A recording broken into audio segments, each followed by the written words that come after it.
विलीन विलयं निधाय हरिवीरम् आत्मानुशासनमहं वक्ष्ये मोक्षाय भव्यानाम्। आचार्य गुणभद्र स्वामी द्वारा विरचित आत्मानुशासन ग्रंथ श्लोक नंबर 47 में हमने देखा था, उसमें आचार्य ने कहा कि विषय लोलुपी जन जो हैं, जो अहंकारी लोग हैं, विषय लोलुपी लोग हैं, वो हमेशा धन के पीछे भागते रहते हैं।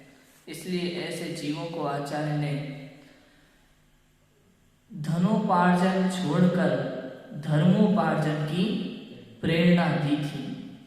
आज अब धर्म की प्रेरणा आचार्य देते हैं, तो वास्तव में धर्म की शुरुआत कहाँ से है? कि सम्यक दर्शन से। और सम्यक दर्शन कैसे होता है, कब होता है? कि जब मिथ्यात्व का नाश होता है तो सम्यक दर्शन होता है, प्रकट होता है। तो मिथ्यात्व क्या है? कि पर द्रव्यों में इष्ट अनिष्ट की कल्पना ही मिथ्यात्व है।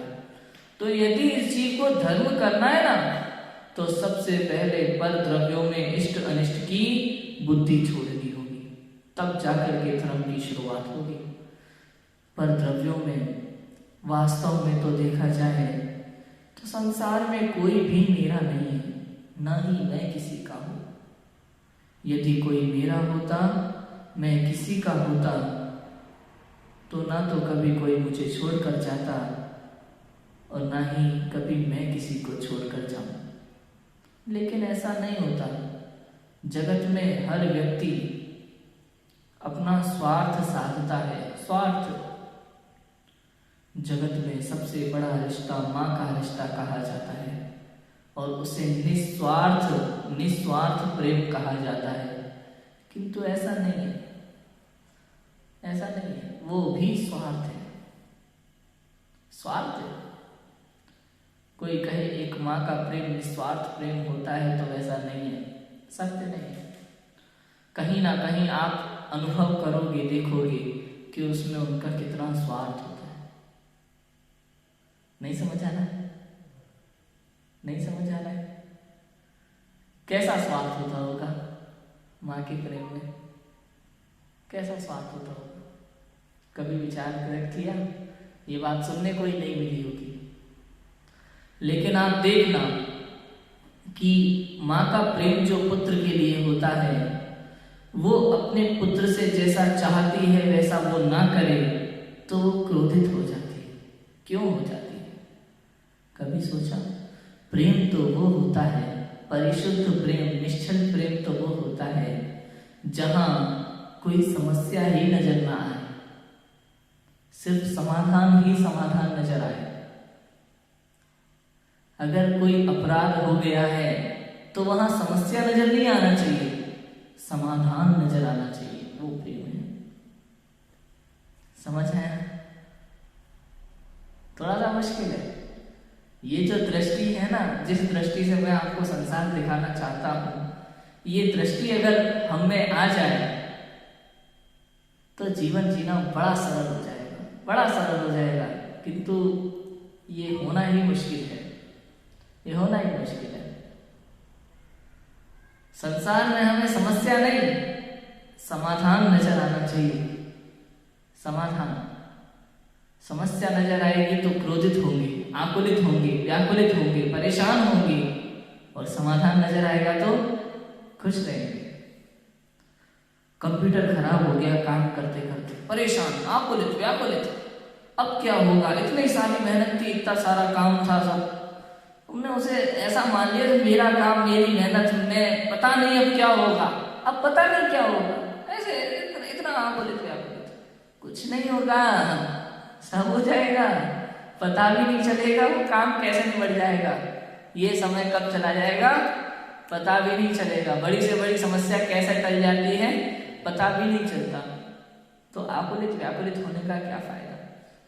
कभी कभी तो ऐसा लगता है जब कोई घटना घटती है, दुर्घटना घटती है, तो सामने वाला व्यक्ति जो उसके लिए एक्ट करता है, एक्ट एक्टिंग तो समझे, जो करता है ऐसा लगता है ओवर एक्टिंग कर रहा है ओवर एक्टिंग जैसा लगता है, बिल्कुल ही दिखावा जैसा लगता है। एक पुत्री को जब पिता विदाई करता है, वो दृश्य कैसा होता होगा, उस दृश्य के विषय में हम कितनी वैसी बातें लिखते हैं, बोलते हैं, सुनते हैं। क्या पिता को पहले से नहीं पता था कि पुत्री की विदाई होगी? और क्या वो उस पुत्री की विवाह से खुश नहीं थे? सब कुछ था, फिर भी विदा करते समय रोते हैं। और आप ये देखो कमाल की बात देखना, अभी जो लोग विदा करते समय रो रहे थे, 10 मिनट बाद कमरे में कोई हंसी मजाक कर रहे हैं। ऐसा नहीं लगता कुछ ओवर एक्टिंग जैसा व्यवहार हो? ये सच है। बाकी वो भावुकता वाली कविताएं लिखी जाती है, वो एक अलग बात है, वो उनकी दृष्टि है। लेकिन मैं जो आपको दृष्टि दिखाना चाह रहा हूँ, ये सत्य की दृष्टि है। ये संसार लोक व्यवहार, या लोक व्यवहार मतलब क्या? दिखावे से परे दृष्टि दिखा रहा हूं मैं आपको, दिखावे से परे। वास्तविकता देखो तो मालूम चलेगा क्या है। मैंने एक बार देखा था, एक लेडीज, अपनी भतीजी की शादी थी, लोग आ रहे थे, जा रहे थे, बड़ा रो रही थी। विवाह फेरों के उपरांत विदाई का समय था, बहुत रो रही थी। कोई भी आया मिलने तो तुरंत गले लगा के यूं यहां से ऐसे रोना शुरू किया, वो मिल के चला गया, वापस काम में बिजी। फिर कोई आया मिलने, फिर रोना शुरू कर दिया, फिर काम में बिजी। मतलब ऐसा लगता है कि कुछ है भी कि नहीं, दिखावा कर चल रहा है। अरे नहीं आ रहा है रोना तो मत रोना भाई, जबरदस्ती क्या है? समझ रहे हो मेरी बात को? मेरा मतलब एक दिखावा, इष्ट अनिष्ट की कल्पना। पहली बात, इष्ट अनिष्ट की कल्पना मतलब ये तो मेरे हैं और पराये हैं, ये कल्पना। और ये जो संसार में जो कुछ भी हम करते हैं, अच्छा बुरा, ये लोक व्यवहार, ये जो कुछ भी ताम झाम हमने संसार में बना रखे हैं, वो सब इसी का कारण है, इष्ट अनिष्ट की कल्पना का कारण है। पढ़ते हैं, देखो आगे। बाह्य पदार्थों में इष्ट अनिष्ट बुद्धि के त्याग की प्रेरणा आचार्य देते हैं 48 नंबर के श्लोक में। आगामी छंद में परलोक के उपाय में दृढ़ता उत्पन्न करने के लिए बाह्य पदार्थों के प्रति राग द्वेष छुड़ाते हुए आगामी छंद में कहते हैं, बाह्य पदार्थों के प्रति राग द्वेष छुड़ा रहे हैं। देखो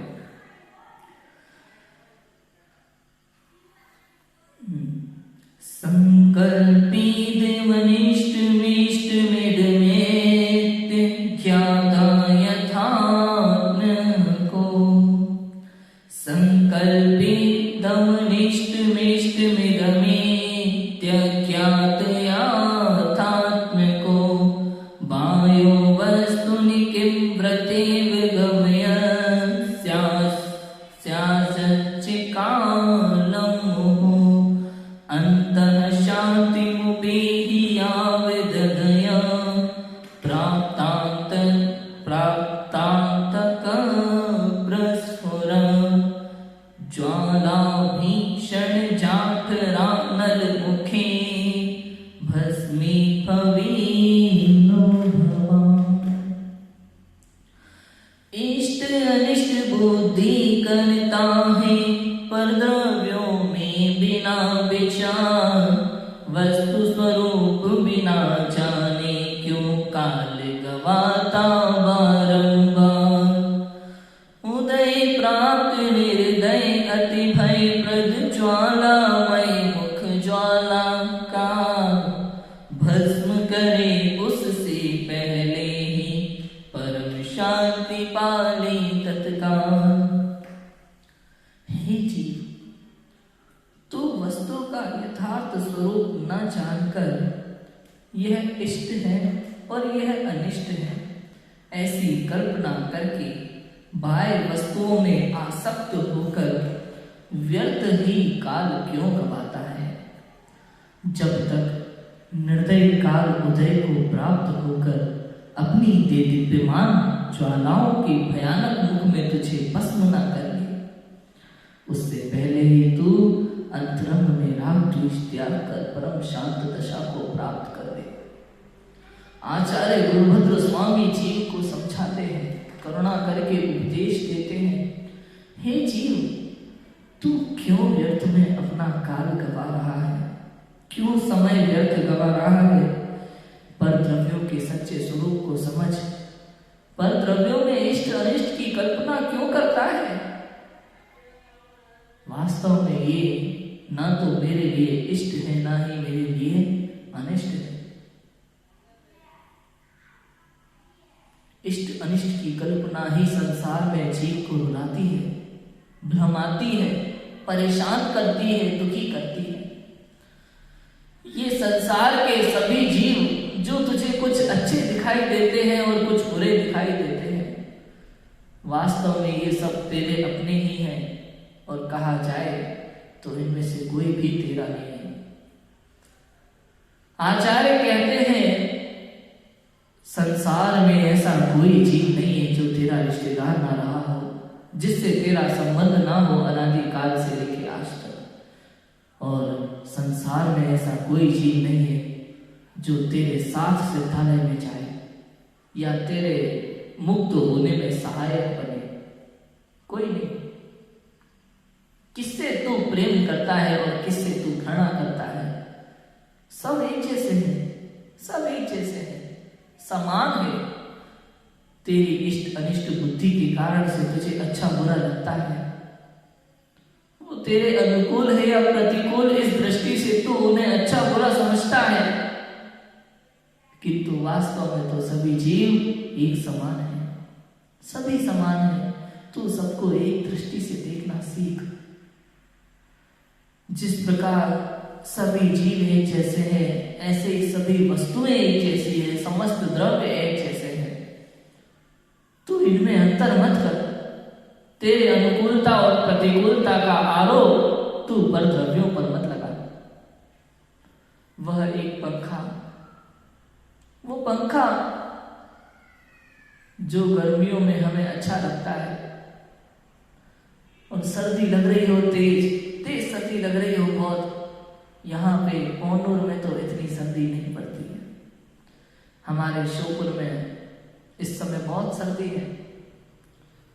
तो ऐसी सर्दी का मौसम है, शाम का समय है, रजाई में छुपकर बैठे हैं, ऐसे में कोई आता है और लाइट के बजाय पंखे का बटन दबा देता है गलती से, तो गुस्सा हो जाते हैं, क्रोधित हो जाते हैं। अरे अरे अरे, क्या तुम्हें दिमाग नहीं है? लाइट का बटन नहीं है, ये पंखे का बटन है, पंखा बंद करो पहले। तेज सर्दी लगने लगती है, परेशान हो जाते हैं। और गर्मी में, गर्मी का मौसम हो, पंखा चल रहा हो, कोई बंद कर दे तो क्रोध आ जाता है। कोई कूलर चल रहा हो, कूलर बंद कर दे तो अरे कूलर क्यों बंद किया। वास्तव में ना तो पंखा इष्ट है ना ही अनिष्ट है। हमारी बुद्धि के अनुसार, हमारी अनुकूलता के अनुसार हमें वो अच्छा बुरा लगता है। संसार में ऐसे सभी वस्तुएं समझना, ये हमारी मान्यता है, हमारे अंदर की मान्यता है कि हम वस्तुओं को अच्छा बुरा समझते हैं। वास्तव में कोई भी वस्तु इष्ट और अनिष्ट नहीं है। वो रेल की खिड़की, वो रेल की खिड़की जहां एक कंपार्टमेंट में कितनी खिड़कियां होती हैं, समझो 4 खिड़की हैं। एक तरफ 2 सीट है, एक तरफ वो लंबी वाली सीट है सामने। 4 खिड़कियां हैं। किसी को हवा अच्छी लगती है, किसी को बुरी लगती है। कोई खिड़की बंद करना चाहता है, कोई खिड़की खोलना चाहता है। खिड़की का क्या दोष है, क्या दोष है। लेकिन किसी को खिड़की अच्छी लगती है, किसी को बुरी लगती है। कोई कहता है अरे खिड़की बंद करो, खिड़की बंद करो, खिड़की बंद करो, हवा आती है, हवा आती है। कोई कहता है अरे खिड़की इसीलिए तो खोल रहे हैं क्योंकि हवा आती है। किसी को अच्छी लग रही है वो हवा, किसी को बुरी लग रही है। तो ऐसा होता है। संसार है, यहाँ इष्ट अनिष्ट की मान्यता ही दुख का कारण है। और पर द्रव्यों में इष्ट अनिष्ट की मान्यता छोड़ दे तो परम सुखी हो जाता है। कोई वस्तु बुरी नहीं है संसार में। और वास्तव में तो समय सार की तीसरी गाथा में आचार्य स्वयं कहते हैं, सब सुंदर लोए, लोक में सब सुंदर है। पता है क्यों सुंदर है लोक में सब? क्यों सुंदर है लोक में सब? क्योंकि प्रत्येक वस्तु अपने अपने में परिपूर्ण होने के कारण से सुंदर है। कोई गंदी चीज भी है ना, गंदी चीज, उसमें जो गुण होनी चाहिए, जो क्वालिटीज होनी चाहिए, वो उसमें है कि नहीं है? यदि उसमें वो क्वालिटीज है तो वो भी सुंदर है। क्वालिटी होना चाहिए, उसकी क्वालिटी उसमें परिपूर्ण है ना, तो वो सुंदर है, वो ठीक है, वो अच्छी है, बुरा कुछ भी नहीं है। वो अपने अनुसार जो कार्य कर रहा है वो सुंदर है उसके अनुसार। तो संसार में कोई भी वस्तु बुरी नहीं है।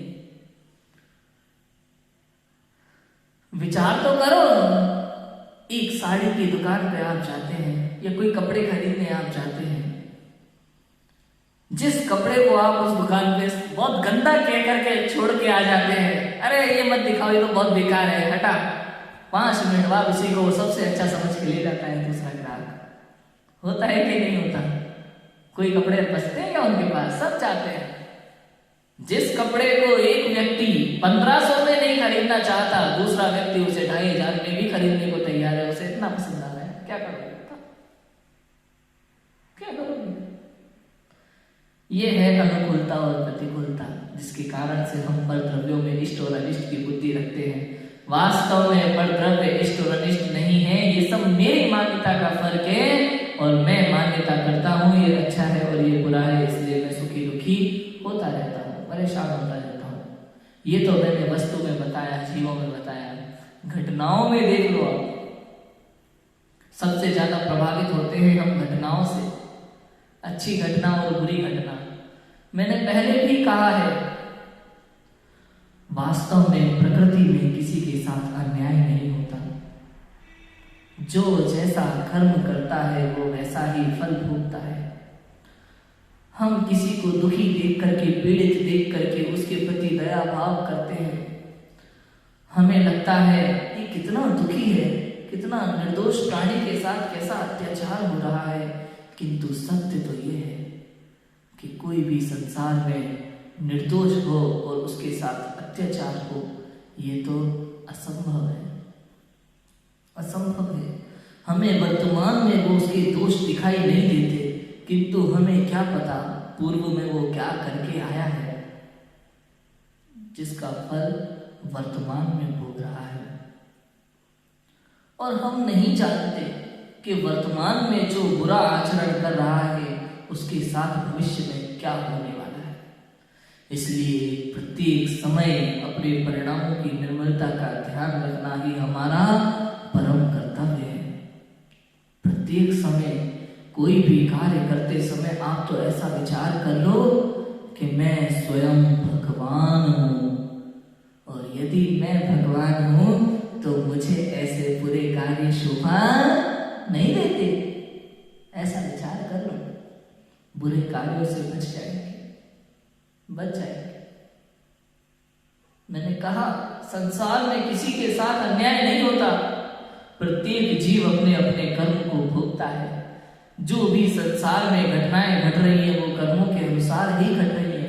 आज यदि किसी ने मुझ पर चिल्लाया है, कोई मुझे मार करके चला जाता है, तो उसमें उसका कोई दोष नहीं है, दोष है तो मेरा।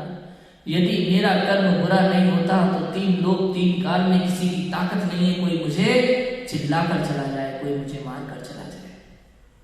3 लोग 3 काल में किसी की ताकत नहीं है यदि मेरा बुरा कर्म का उदय ना हो तो। और यदि मेरे अच्छे कर्म का उदय है तो जो मुझे उसके परिणाम मिलने हैं वो मिलकर ही रहेंगे, कोई उसे टालने में समर्थ नहीं है। ये कर्म चक्र है संसार के जीवन में, कर्म चक्र ये ऑटोमेटिक है, कोई इसे करने वाला नहीं है कि भाई किसी पे दया आ गई तो थोड़ा बदलाव कर दे, थोड़ा डिस्काउंट मिल जाए या कुछ, ऐसा कुछ भी नहीं होता। ऑटोमेटिक व्यवस्था है, किसी कोई करता धरता हरता नहीं है, ऑटोमेटिक व्यवस्था है। तो जो होना है वो होकर ही रहता है। इसलिए हमारे कुछ सोचने से कुछ बदलने वाला नहीं है। हम अगर सोचते हैं, विचारते हैं और कुछ क्रोध करते हैं, ये सब करते हैं, हमारे ही कर्म बनते हैं और कुछ होने वाला नहीं है। इसलिए कहते हैं आचार्य, तो ये पर द्रव्यों में इष्ट अनिष्ट की बुद्धि छोड़ दे, ये राग द्वेष छोड़ दे और वीतरागता का मार्ग पकड़ ले तो तेरा कल्याण होगा। समझ आया?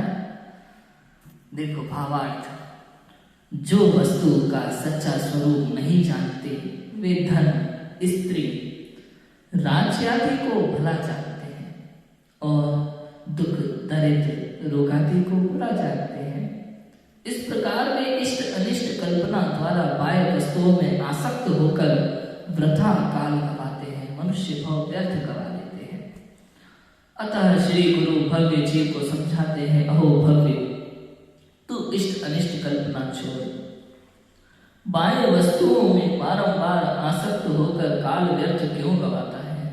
जब तक तू काल की भयानक जठराग्नि में भस्म न हो जाए, तब तक भस्म होने से पहले ही राग द्वेष छोड़कर अंतःकरण में शांत दशा प्राप्त कर ले।